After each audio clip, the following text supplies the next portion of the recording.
ರಭಸದಿಂದ ಹರಿಯುವ ನದಿಯ ನೀರಿಗೆ ಅಡ್ಡಲಾಗಿ ಸದೃಢ ರಚನೆಯನ್ನು ನಿರ್ಮಿಸಿ ನೀರನ್ನು ಹಿಡಿದಿಟ್ಟು ಸುತ್ತಮುತ್ತಲ ಪ್ರದೇಶದಲ್ಲಿರುವ ಹೊಲಗದ್ದೆಗಳಿಗೆ ನೀರು ಪೂರೈಸಲು, ಜನರ ಕುಡಿಯುವ ನೀರಿನ ಬವಣೆಯನ್ನು ಬಗೆಹರಿಸಲು ಅಥವಾ ಕಸದಿಂದ ರಸ ಎಂಬಂತೆ ನೀರಿನಿಂದ ವಿದ್ಯುತ್ತನ್ನು ಉತ್ಪಾದಿಸಲು ಇಲ್ಲವೇ ಈ ಹೇಳಿದ ಎಲ್ಲ ಅವಶ್ಯಕತೆಗಳನ್ನು ಪೂರೈಸಲು ಕಟ್ಟಲಾಗುವ ರಚನೆಯನ್ನೇ ನಾವು ಅಣೆಕಟ್ಟು ಎಂದು ಕರೆಯುತ್ತೇವೆ.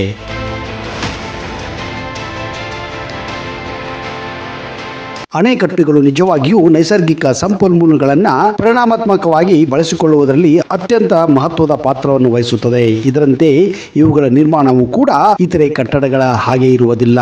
ಅವುಗಳ ನಿರ್ಮಾಣ ಅತ್ಯಂತ ಕುತೂಹಲಕರ ಕೂಡ ಆಗಿರುತ್ತದೆ. ಭಾರತದಲ್ಲಿ ಹೆಚ್ಚು ಕಡಿಮೆ ಎಲ್ಲ ರಾಜ್ಯಗಳಲ್ಲಿಯೂ ಕೂಡ ಅಣೆಕಟ್ಟುಗಳು ಕಂಡುಬರುತ್ತವೆ. ಅಣೆಕಟ್ಟುಗಳು ರಾಜ್ಯದ ಸರ್ವತೋಮುಖ ಬೆಳವಣಿಗೆಯಲ್ಲಿ ಪ್ರಮುಖ ಪಾತ್ರವನ್ನು ಕೂಡ ವಹಿಸುತ್ತವೆ. ಈ ವಿಡಿಯೋದಲ್ಲಿ ನಿಮಗೆ ಭಾರತದ ದೊಡ್ಡ ಅಣೆಕಟ್ಟುಗಳ ಕುರಿತು ಸಂಪೂರ್ಣವಾದ ಮಾಹಿತಿಯನ್ನು ಕೊಡಕ್ಕೆ ಹೋಗ್ತಾ ಇದ್ದೀನಿ. ಅದಕ್ಕಿಂತ ಮೊದಲು ಒಂದು ವೇಳೆ ನೀವು ನಮ್ಮ ಚಾನಲ್ಗೆ ಹೊಸಬರಾಗಿದ್ದರೆ ದಯವಿಟ್ಟು ಈಗಲೇ ಈ ಚಾನಲನ್ನು ಸಬ್ಸ್ಕ್ರೈಬ್ ಮಾಡಿ, ಜೊತೆಗೆ ಬೆಲ್ ಐಕನ್ ಕೂಡ ಪ್ರೆಸ್ ಮಾಡಿ.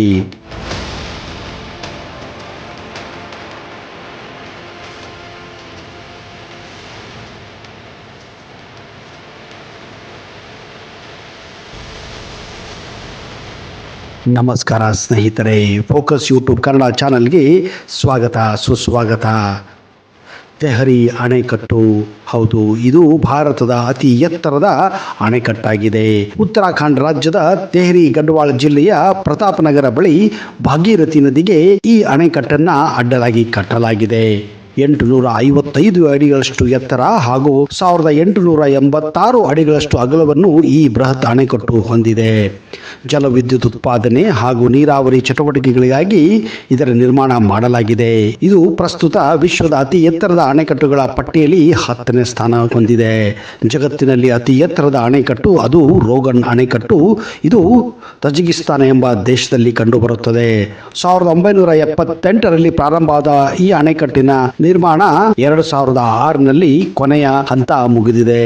ಈ ಅಣೆಕಟ್ಟಿನ ಯೋಜನೆಯ ಒಟ್ಟು ವೆಚ್ಚ $1 ಬಿಲಿಯನ್ ಆಗಿದೆ. ಬಾಕ್ರಾ ನಂಗಲ್ ಅಣೆಕಟ್ಟು, ಇದು ಹಿಮಾಚಲ ಪ್ರದೇಶದ ಬಿಲಾಸ್ಪುರ್ನಲ್ಲಿ ಸತ್ಲೇಜ್ ನದಿಗೆ ಅಡ್ಡಲಾಗಿ ಈ ಬೃಹತ್ ಅಣೆಕಟ್ಟನ್ನು ನಿರ್ಮಿಸಲಾಗಿದೆ.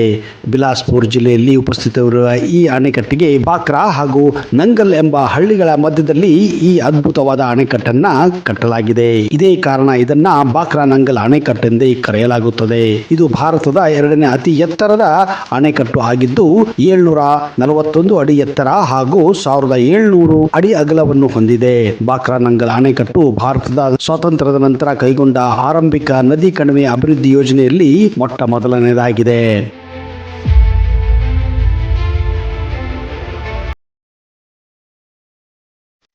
ಈ ಅಣೆಕಟ್ಟು ಬೃಹತ್ ಜಲ ವಿದ್ಯುತ್ ಉತ್ಪಾದನೆ ಹಾಗೂ ತನ್ನ ನೆರೆ ರಾಜ್ಯಗಳಾದಂತಹ ಹರಿಯಾಣ, ರಾಜಸ್ಥಾನ್, ಗುಜರಾತ್ ಮತ್ತು ಹಿಮಾಚಲ ಪ್ರದೇಶಕ್ಕೆ ವಿದ್ಯುತ್ ಪೂರೈಕೆಯನ್ನು ಮಾಡಲು ಕಟ್ಟಲಾಗಿತ್ತು.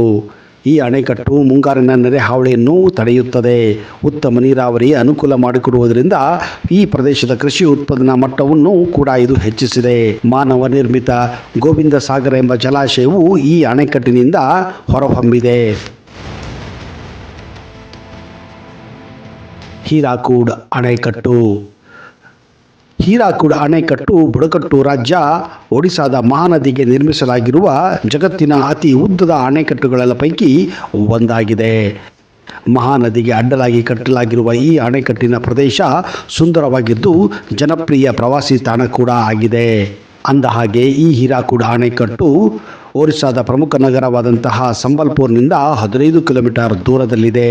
1957ರಲ್ಲಿ ನಿರ್ಮಾಣಗೊಂಡಿರುವ ಈ ಅಣೆಕಟ್ಟು ಪ್ರಪಂಚದ ಅತಿ ದೊಡ್ಡ ಅಣೆಕಟ್ಟು ಎಂದೇ ಹೆಸರುವಾಸಿಯಾಗಿದೆ. ಈ ಅಣೆಕಟ್ಟು 26 ಕಿಲೋಮೀಟರ್ ಉದ್ದವಾಗಿದೆ.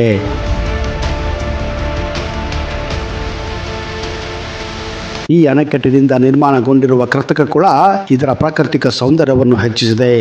ಗಾಂಧಿ ಮಿನಾರ್ ಹಾಗೂ ನೆಹರು ಮಿನಾರ್ ಎಂಬ 2 ವೀಕ್ಷಣಾ ಗೋಪುರಗಳು ಈ ಕೊಳದ ಸುತ್ತಮುತ್ತಲಿನ ಪ್ರದೇಶದ ಸುಂದರ ನೋಟವನ್ನು ನೋಡುಗರಿಗೆ ಉಣಬಡಿಸುತ್ತದೆ. ನಾಗಾರ್ಜುನ ಸಾಗರ ಅಣೆಕಟ್ಟು. ಆಂಧ್ರ ಪ್ರದೇಶದ ಕೃಷ್ಣಾ ನದಿಗೆ ಅಡ್ಡಲಾಗಿ ಕಟ್ಟಲಾಗಿರುವ ನಾಗಾರ್ಜುನ ಸಾಗರ್ ಇದು ವಿಶ್ವದ ಅತಿ ಎತ್ತರದ ಕಲ್ಲಿನ ಅಣೆಕಟ್ಟಾಗಿದೆ. ಈ ಅಣೆಕಟ್ಟು ಜಲವಿದ್ಯುತ್ತಿನ ಪ್ರಮುಖ ಮೂಲವಾಗಿದೆ. ಈ ಮೊದಲು ಇದನ್ನ ನಂದಗೊಂಡ ಯೋಜನೆ ಎಂದು ಕರೆಯಲಾಗುತ್ತಿತ್ತು.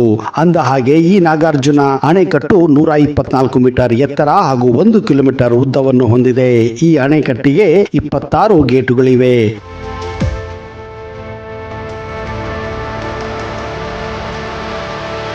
ಹೈದರಾಬಾದ್ನಿಂದ ಸುಮಾರು 150 ಕಿಲೋಮೀಟರ್ ದೂರದಲ್ಲಿರುವ ನಾಗಾರ್ಜುನ ಸಾಗರ್ ಆಂಧ್ರ ಪ್ರದೇಶ ಹಾಗೂ ತೆಲಂಗಾಣ ಪ್ರವಾಸಿಗರಿಗೆ ಒಂದು ಅದ್ಭುತವಾದಂತಹ ತಾಣವಾಗಿದೆ.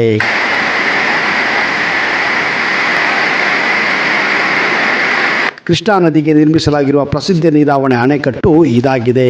ವಿಶ್ವದ ಅತಿ ಎತ್ತರದ ಮತ್ತು ಅತಿ ದೊಡ್ಡ ಕಲ್ಲಿನ ಅಣೆಕಟ್ಟು ನಾಗಾರ್ಜುನ ಸಾಗರ್ 3ನೇ ಅತಿ ದೊಡ್ಡ ಮಾನವ ನಿರ್ಮಿತ ಸರೋವರವಾಗಿದೆ.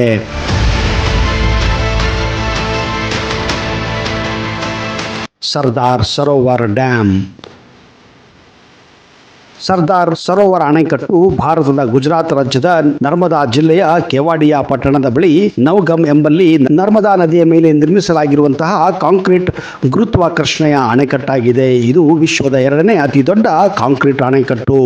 ಮೊಟ್ಟ ಮೊದಲ ಹಾಗೂ ಅತಿ ದೊಡ್ಡ ಕಾಂಕ್ರೀಟ್ ಅಣೆಕಟ್ಟು ಅದು ಅಮೆರಿಕದ ಕೊಲಂಬಿಯಾ ನದಿಗೆ ಅಡ್ಡಲಾಗಿ ಕಟ್ಟಲಾಗಿರುವಂತಹ ಗ್ರ್ಯಾಂಡ್ ಕೌಲಿ ಅಣೆಕಟ್ಟಾಗಿದೆ.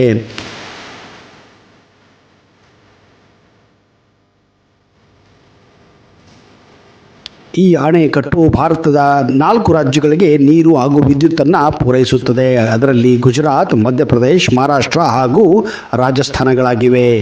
ಅಂದ ಹಾಗೆ ಈ ಸರ್ದಾರ್ ಸರೋವರ್ ಅಣೆಕಟ್ಟಿನ ಎತ್ತರ 535 ಅಡಿಗಳಾಗಿವೆ ಹಾಗೂ ಇದರ ಉದ್ದ 1.2 ಕಿಲೋಮೀಟರ್ ಆಗಿದೆ.